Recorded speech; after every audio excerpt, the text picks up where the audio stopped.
Hi friends, welcome my channel. இன்றைக்கி நம்ம பார்க்க போகிறது ஒரு முக்கியமான விஷயத்தை பற்றி தான். விஜய் சம்மந்தப்பட்டது. உளவுத்துறையை விட மோசம், சங்கீதா சஞ்சய் போட்ட போடு, அப்படியே அடங்கிய விஜய். இப்படி வேற நடக்குதா? பெண்கள் பாதுகாப்பு என்று மேடைக்கு எப்படி முழக்கத்துடன் அரசியல் களத்தில் குதித்திருக்கும் தாவேகா விஜய்க்கு இப்போது சொந்த மனைவியும் குடும்ப பக்கமுமே பெரும் சவாலாக உருவெடுத்திருப்பதாக தகவல். குறிப்பாக நீண்ட நாட்களாக தள்ளி போய் கொண்டிருக்கும் விவாகரத்து விவகாரமும் அதில் சங்கீதா மற்றும் ஜேசன் சஞ்சய் எடுக்கப் போகும் முடிவுகளுமே கட்சியின் திங்க் டேங்க் டீமை தூக்கமிழக்க செய்துள்ளது.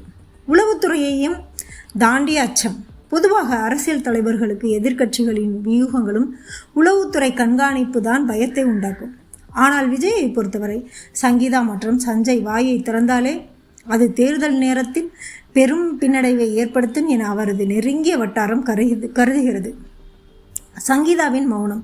இதுவரை அமைதி காத்து வந்த சங்கீதா தேர்தல் நேரத்தில் விவகாரத்து தொடர்பான காரணங்களையோ அல்லது விஜயின் தனிப்பட்ட மறுபக்கத்தையோ மீடியாக்களிடம் பகிர்ந்ததால் அது கட்சியின் நற்பெயருக்கு செக் வைப்பதாக அமையும். வாரிசு பாசம். ஒரு பக்கம் விஜய் தன்னை தூய்மையானவர் என்று காட்டிக்கொள்கிறார். ஆனால் அவர் மகளை கூட 5 வருடங்களாக பார்க்கவில்லை என்று கூறப்படுகிறது. மகன் படம் வெளியிடக்கூடாது என்று தடுத்ததாகவும் கூறப்படுகிறது. விஜயின் மகன் சஞ்சய் ஒருவேளை தன் தாயின் பக்கம் நின்று ஒரு அறிக்கை வெளியிட்டால் அது பெண்ணுரிமையை பேசும் தாவேகா கொள்கையின் வேட்டு வைக்கும் என அஞ்சப்படுகிறது. Damage control team ready. இந்த விவகாரத்தை மிக தீவிரமாக அணுகி வருவதாய் கட்சி தலைமை சங்கீதா தரப்பிலிருந்து எவ்விதமான அதிருப்தி அறிக்கைகளும் வராதபடி பேச்சுவார்த்தை நடத்தி சமாதானப்படுத்தி ஒரு தனி குழுவே செயல்பட்டு வருவதாகவும் கோட்டை வட்டாரங்கள் முணுமுணுக்கின்றன. அரசியல் களத்தில் 1000 விமர்சனங்களை எதிர்கொள்ளலாம். ஆனால் குடும்பத்திற்குள் எழும் விமர்சனம் ஒரு தலைவனின் இமேஜையே மொத்தமாக சிதைத்துவிடும் என்பதுதான் இப்போதைய தாவேகாவின் கவலை.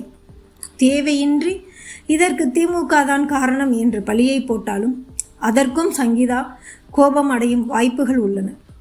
தேர்தல் நெருங்கும் வேளையில் இந்த குடும்ப போர் சமாதானத்தில் முடியுமா அல்லது விஜயின் அரசியல் எதிர்காலத்துக்கு முட்டுக்கட்டையாக மாறுமா என்பதுதான் தற்போதைய $1,000,000 கேள்வி. சங்கீதா மனுவில் சொல்லியிருப்பது என்ன? தமிழக வெற்றிக் கழக தலைவர் விஜயிடம் இருந்து விவாகரத்து கோரி சங்கீதா மனு தாக்கல் செய்துள்ளார்.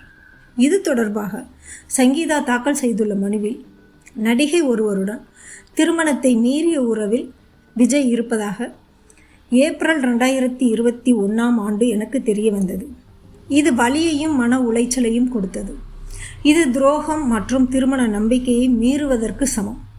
நெருக்கடி ஏற்படுத்தும் பட்சத்தில் நடிகைக்கும் எனது கணவருக்கும் உள்ள திருமணம் கடந்த உறவை வெளிப்படுத்தும் ஆதாரங்களை வழங்குவேன். திருமணத்தை மீறிய அந்த உறவை தட்டி கேட்டதால் வீட்டில் எனக்கான உரிமைகளை விஜய் நிறுத்திவிட்டார். கட்டுப்பாடுகளையும் ஏற்படுத்தியுள்ளார். நடிகையுடன் திருமணத்தை மீறிய உறவை கொண்டிருந்தார் விஜய். இது எனக்கு 2021 ஏப்ரலில் தெரிய வந்தது. நான் இதை கண்டுபிடித்த பிறகும் இரக்கமே இல்லாமல் அந்த உறவை தொடர்ந்தார். இதனால் நான் மனதளவில் பெரிதும் பாதிக்கப்பட்டேன். நடிகையுடன் உறவை முறித்துக் கொள்வதாக கூறிய விஜய் திருந்தவே இல்லை. 2021 தொடங்கி என்னை தனியாக வாழுமாறு நிர்பந்தித்தார். விஜயுடன் அடிக்கடி வெளிநாடு சென்று அங்கு எடுத்த புகைப்படங்களை அந்த நடிகை சமூக ஊடகங்களில் பகிர்ந்ததால் அது என்னையும் எனது குடும்பத்தையும் மிகுந்த மன உளைச்சலுக்கு ஆளாக்கியது. ஆனால் அந்த பதிவுகளுக்கு விஜய் மறுப்பு தெரிவிக்காமல் மறைமுகமாக ஆதரித்தார். என் கணவருடன் இருக்கும் புகைப்படங்களை நடிகை வெளியிட்டு வருவது எனக்கும் எனது பிள்ளைகளுக்கும் அவமானத்தை தருகிறது. தேவைப்பட்டால் எனது கணவருடன் திருமணத்தை மீறிய உறவில் இருக்கும் நடிகையை வழக்கின் 2வது எதிர் மனுதாரராக சேர்ப்பேன் என்று சங்கீதா மனுவில் கூறியுள்ளார். லண்டனில் தனது குடும்பத் தொழிலை பார்த்து கொண்டு மீடியா வெளிச்சம் படாமல் இருக்கும் சங்கீதாவின் அடுத்த கட்டம் என்னவாக இருக்கும்? காலம்தான் பதில் சொல்ல வேண்டும். இந்த விஜய் சங்கீதா விவகாரத்தில் ஒவ்வொருத்தருக்கும் ஒவ்வொரு விதமான கருத்துக்கள் இருந்துக்கிட்டே தான் இருக்குது. ஏன் இந்த டைமில் பண்ணணும், எவ்வளோ மன உளைச்சலில் இருந்தால் அவங்களுடைய தரப்பை இவ்வளோ தெளிவாக சொல்லி அவங்க சொன்னதுக்கு அப்புறமும் நம்ம யார் யாரையோ காரணம் காட்டுறது தப்பு இல்லை. இந்த மாதிரி அடுத்தவங்களுடைய பர்சனல் லைஃப்பை பேசக்கூடாது.